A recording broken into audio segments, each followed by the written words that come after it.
கார்னர்ல இன்னைக்கு இன்ஸ்டண்டா உடனடியா இட்லி தோசைக்கு மாற்றா 20 நிமிஷத்துல பண்ணக்கூடிய ஒரு பிரேக்ஃபாஸ்ட் ரெசிபி பார்க்க போறோம். கோதுமை ரவை செட் தோசையும் அதுக்கு பொருத்தமா 2 நிமிடத்துல பண்ணக்கூடிய சுவையான கார சட்னியும் பார்க்க போறோம். இந்த தோசைக்கு இந்த கார சட்னி தொட்டு சாப்பிட்றதுக்கு ரொம்ப சூப்பரா இருக்கும். பரபரப்பான காலை நேரத்துல ரொம்ப சீக்கிரமா பண்ணக்கூடிய இந்த பிரேக்ஃபாஸ்ட் ரெசிபியை எப்படி பண்றதுன்னு பார்க்கலாம். 1 கப் கோதுமை ரவை, நைஸ் ரவை, இதை இந்த பாத்திரத்தில் சேர்த்துக்கலாம். இது கூட 1 கப் திக்கான மோர் சேர்க்கிறேன். ரொம்ப தண்ணியா இல்லாம திக்கான மோரா எடுத்துக்கங்க. இதை நல்லா கலந்து விட்டுட்டு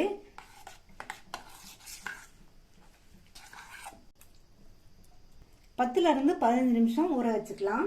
நான் நைஸ் ரவை எடுத்துருக்கிறதுனால 15 நிமிஷம் ஊறினா போதும். உங்க ரவை கொஞ்சம் சைஸ் பெருசா இருந்ததுன்னா கூட 10 நிமிஷம் ஊற வச்சுக்கோங்க. மூடி வச்சிடலாம். கோதுமை ரவை ஊறிட்டு இருக்க நேரத்துல அந்த தோசைக்கு பொருத்தமா டேஸ்டான ஒரு ஈஸியான கார சட்னி அரைச்சிடலாம்.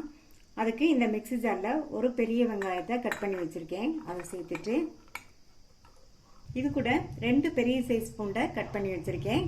அந்த பூண்டையும் சேர்த்துட்டு ஒரு கோழிக்குண்டு சைஸ் அளவு புளி,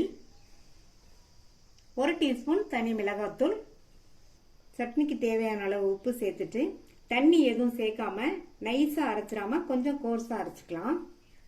சட்னி அரைச்சிட்டு வேற ஒரு பவுலுக்கு டிரான்ஸ்ஃபர் பண்ணிட்டேன். சட்னி இந்த மாதிரி வெங்காயம்லாம் கோர்ஸா அரைப்படுற மாதிரி அரைச்சிக்கணும்.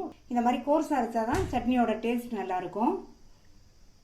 இது கூட 3 டேபிள் ஸ்பூன் நல்லெண்ணெயை நல்லா சூடு பண்ணி வச்சிருக்கேன். இந்த சட்னி கூட சேர்த்துடலாம்.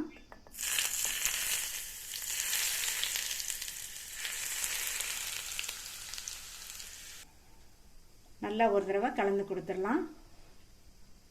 நம்மளுடைய டேஸ்டான ஈஸி கார சட்னி ரெடி ஆயிடுச்சு. இந்த கோதுமை ரவை 15 நிமிஷமா நல்ல மோர்லயே ஊறிடுச்சு. இப்ப இதை ஒரு மிக்ஸி ஜாருக்கு மாற்றி வச்சிடலாம். இது கூட ரவை எடுத்த கப்லயே 1/2 கப் அளவுக்கு தண்ணி சேர்த்துக்கலாம். இதுக்கு தேவையான அளவு உப்பு. இதை நல்லா நைஸா அரைச்சிட்டு வந்துடலாம். அரைச்சதை இந்த பாத்திரத்துக்கு மாத்திடலாம். மாவு இந்த கன்சிஸ்டன்சிக்கு இருக்கணும். இது கூட 1 டீஸ்பூன் ஈனோ பவுடர் சேர்த்துக்கலாம். இதுல கொஞ்சமா தண்ணி சேர்த்து இதை நல்லா கலந்து கொடுத்துடணும். இந்த மாதிரி ஈனோ பவுடர் சேர்த்தோம்னா உடனடியா தோசையை ஊற்றிடலாம். மாவை புளிக்க வைக்க வேண்டியது இல்லை. சப்போஸ் நீங்க ஈனோ பவுடர் சேர்க்கலைன்னா மாவை 5 மணி நேரம் புளிக்க வச்சுக்கோங்க. தோசைக்கல் போட்டு சூடாயிடுச்சு. இதுல ஒரு டிராப் எண்ணெய் விட்டுட்டு டிஷ்யூ பேப்பரோ அல்லது காட்டன் துணியவோ வச்சு நல்லா இந்த மாதிரி தொடச்சு விட்டுட்டு தோசையை ஊற்றிடலாம். நம்ம ரெடி பண்ணி வச்ச மாவுல இருந்து 2 கரண்டி மாவு எடுக்கிறேன். இதை லைட்டா இந்த மாதிரி ஸ்ப்ரெட் பண்ணி விடணும். இப்ப தோசை மேல அங்கங்க சின்ன ஹோல்ஸ் விழுந்திருக்கு. அடுத்து தோசை மேலையும் தோசை சுத்தியும் கொஞ்சமா எண்ணெய் விட்டுட்டு தோசையை பரட்டி போட்டுக்கலாம்.